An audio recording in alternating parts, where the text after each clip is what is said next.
Welcome back, everyone, to the Maxed Out Podcast. I'm your host, Chad Shorey. Happy Friday. We all got here, one way or another, winning, losing, whatever. We all made it. Rocking the 1992-93 Shaq jersey today. I don't know about the rest of you.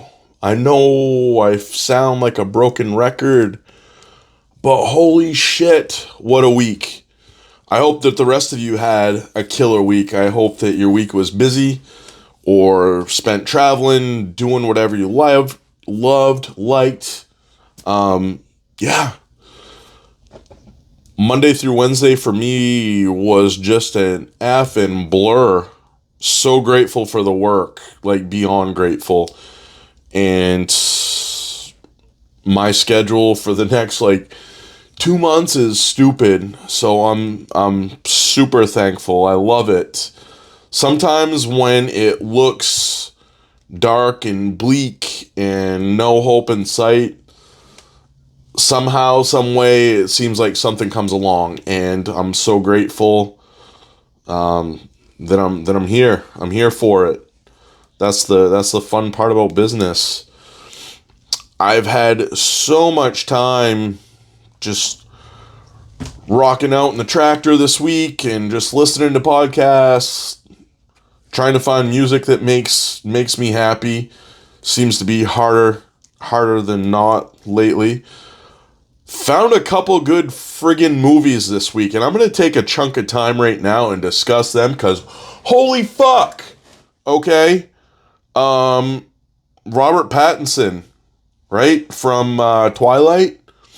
But also my favorite Batman, okay? I'm not going to debate it. There's no need. He's just my favorite Batman. Fucking guy is dark. I love it. The Drama on HBO right now. Holy shit. What a goddamn good movie. Don't know if you're into that sort of thing or not, but damn, that was a good movie. The other one, it's on Peacock right now. The Obsession. Fucking speechless, okay? Kim and I finally watched that in its entirety last night, and oh my god, that's all I've got to say. I hope that they do not do a sequel. Don't do it. Leave it alone. That movie was fucking perfect. It was so good. If you need a good, I wouldn't call it a horror, but it's definitely a thriller, that's for sure, and you're going to cringe. You're going to be like, oh shit. It'll jump you from time to time. The Obsession. Write that down because wow, is that movie good. I don't even consider myself a movie critic, but I've had such a hard time finding anything that struck my interest lately. There you go. You're welcome. Those two movies, they're going to make you happy. I know there's one right now on Peacock as well with Brendan Fraser, right? From The Mummy. Apologize if that's on. Yeah, pretty sure it's Brendan Fraser. He's got one out. That one looks good too. I gotta dive into that one. Anywho, back on topic. I had in my head all week that I knew what I was going to talk to you guys about, and I don't even want to discuss them because they're going to be future episodes. But that's where my head was at today, until just had a great late lunch, whatever, with my best friend growing up, Carson Shedd, and just seeing him made me just think about so much that I'm beyond grateful for. Beyond grateful for. So I want to say within the last month, Kim had her 25th high school reunion.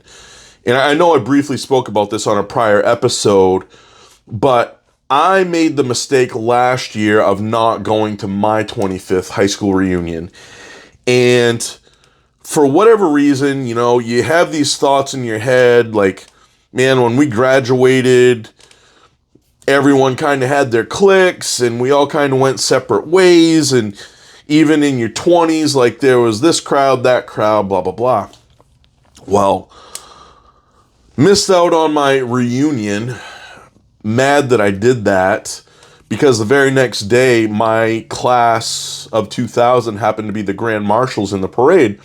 And I'm like, I'm never going to be a Grand Marshal in a parade again in my life. So I'm going to take this opportunity.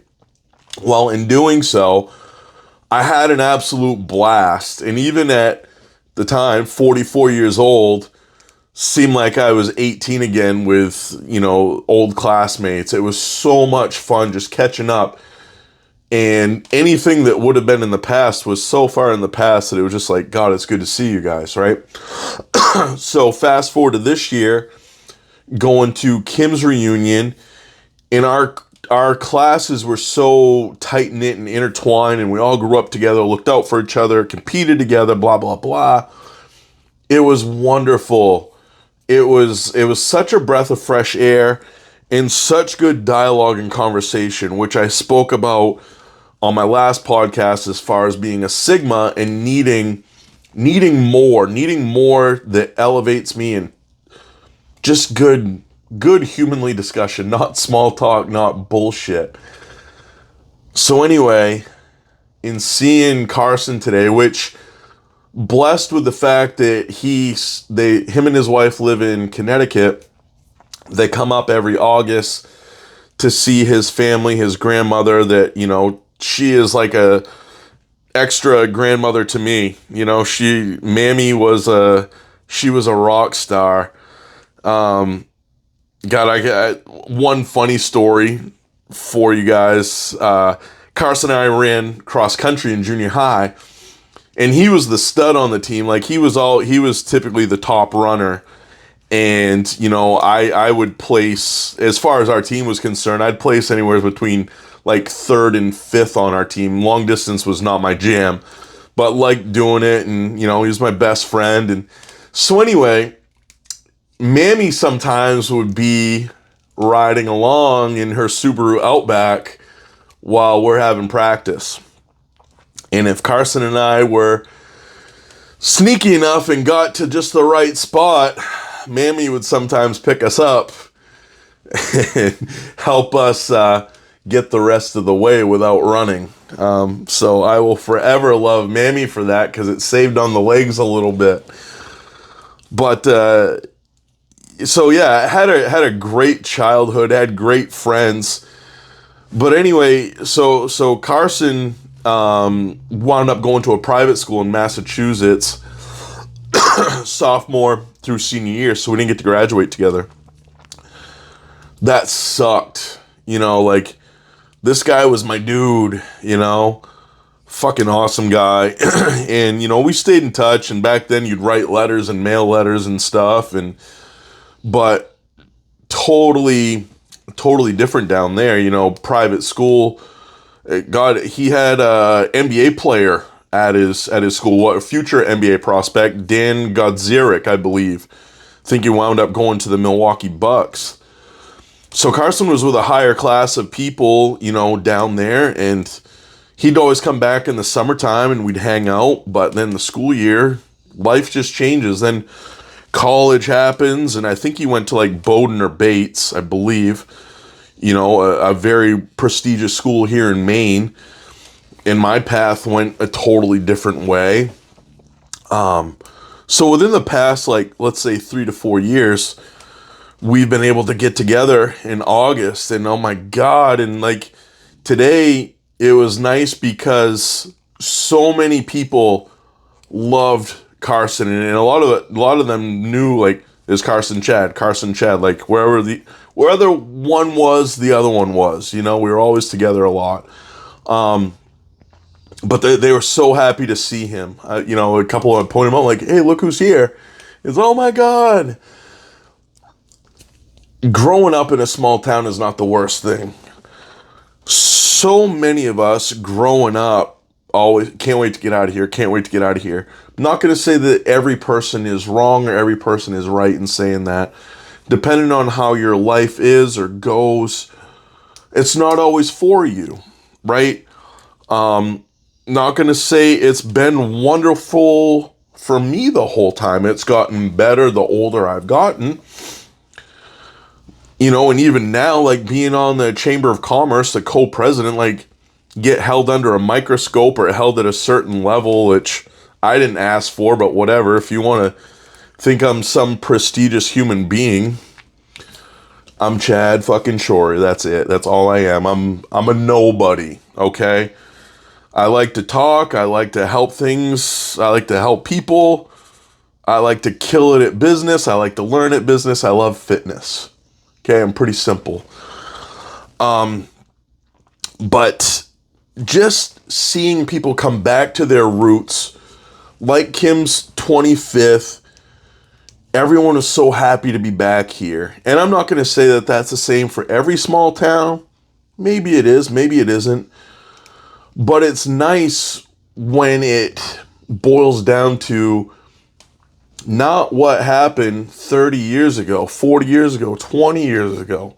What is life like now? How the hell are you doing now? How are your kids now? What's your fitness routine look like? What's your business plan look like? It's fun hearing about where people's lives have taken them. Anyone that's local in the area and knows BJ Burtz, the guy was a total stud athlete in high school, had a rough upbringing, and he doesn't, you know, there's no way to hide it. The poor kid then had an awful upbringing. The town, like, embraced him. Football coaches embraced him, brought him in. Everyone really looked out and loved BJ.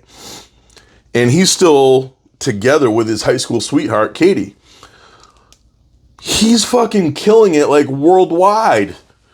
You know, so to hear the dialogue out of that boy's mouth now at our ages is like, BJ, you're such a fucking success story. Like, this is wild. Anyone that knows the life that you had and the life that you have now, and seeing the success and the beauty of your family and your kids, like, holy shit, dude.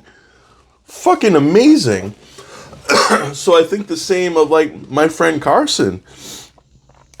So many years where we were probably pretty quiet with one another for the most part. And, like, even, you know, so even now, like, going August to August, might touch base once or twice. It's not, life happens. His kids are so busy. Him and his wife are busy, and it's simply life. But if you're ever able to, like, grasp that period of time with old friends or acquaintances, I highly recommend that you, even if you're nervous about it, take the leap and do it. It's so much fun to see where people's lives are now. And what I've run into for the most part is no one bragging or boasting or caring. They just want to see you and hear how you're doing. How's your mom? How's your dad? I can't reiterate enough. Now, if you had a bad upbringing, a bad life, a bad school life, because not all of us, you know, not everything was awesome for everyone. And I get that. Sometimes it's okay to step out of that comfort zone if people weren't a complete asshole to you, and just seeing where people's lives are at now, if you have a reunion coming up or something of that nature. But I also love seeing how these folks that I grew up with that have all moved away at least consider the thought of coming back at some point. Maybe not full-time to live, but maybe a camp in the summertime, in the wintertime, stuff of that nature. And what's cool with that, right? So you take, like, my business where I can do general contracting, I can help make those things happen for them. Where, like, Kim does real estate, she can help find them a place. So it all comes back full circle, like, hey, you're still my friend, we grew up together, how can you help me get back in the area? Such such fun, uplifting visits and conversation, and just love it. And yeah, for someone that's been a lifelong Lincoln Mainer, and I know a lot of people out there are like me, you know, whether you lived in some of the surrounding towns and have lived there your whole life, it is always fun when those folks that you grew up with come back to some degree.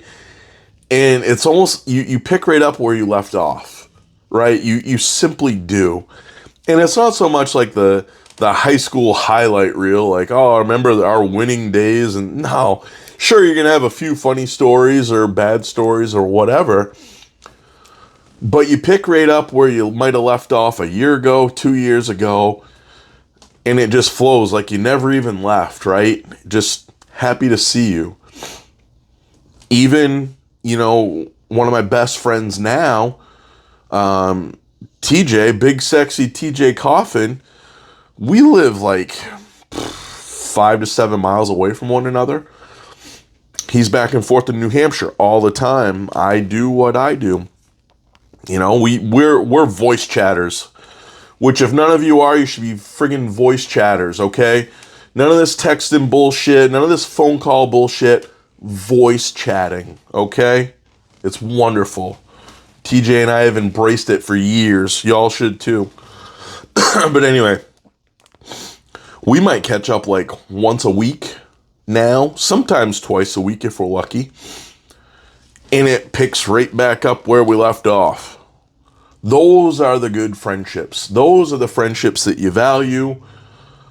The ones that don't have to be there every 5 seconds or right up your ass or anything of that nature. I think some of the best friendships that I have in my life are the ones that we catch up like months down the road, weeks down the road, stuff like that. They're fucking awesome.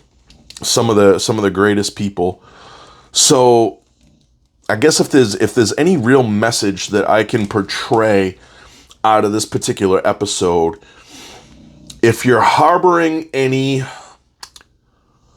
what's the word I'm looking for? Not ill will, but I guess ill will or mad at someone from years ago or whatever, if there's any way to change that, alter that, change the course of it and bring out positivity again, I highly recommend that you do it. It's worth it. You know, I didn't know if Carson and I would ever be as close as we used to be. There was a few years where we didn't speak at all. And there was no hatred or nothing like that, but we just didn't talk. You know, and missed out on a lot of freaking years of not talking for no reason. So now it's just like, holy fuck, man, I'm so glad to see you. And like planning a workout tomorrow. Kim and I are going to go work out with him and his wife at Kim's gym. So just shit like that, you know, freaking means a lot. So I hope this helps some of you that are maybe on the fence about old friendships or maybe going to a reunion, whether it be family reunion, school reunion, something, just rekindling some old friendships. It'll definitely, I feel like it'll make your day. Depends on your attitude. If you go with an open mind and a good attitude, you probably have a good time. If the people are shits, then hey, I got nothing for that. If they're straight up assholes, then I'm sorry. Don't take my advice. But anyway, so that's what I got for you guys this week. My Savage of the Week is me, okay? It's fucking me. And I'm going to choose me this week because what a friggin' week. I'm proud of myself this week. Call it cocky, call it arrogance, call it what you will. I know that I crushed it this week, and I'm friggin' proud of myself for the amount of work that I got accomplished. My calendar is full. My schedule is just nuts, and I'm trying to make everything in my life happen, keep everyone in it happy, meanwhile making me happy at the same time.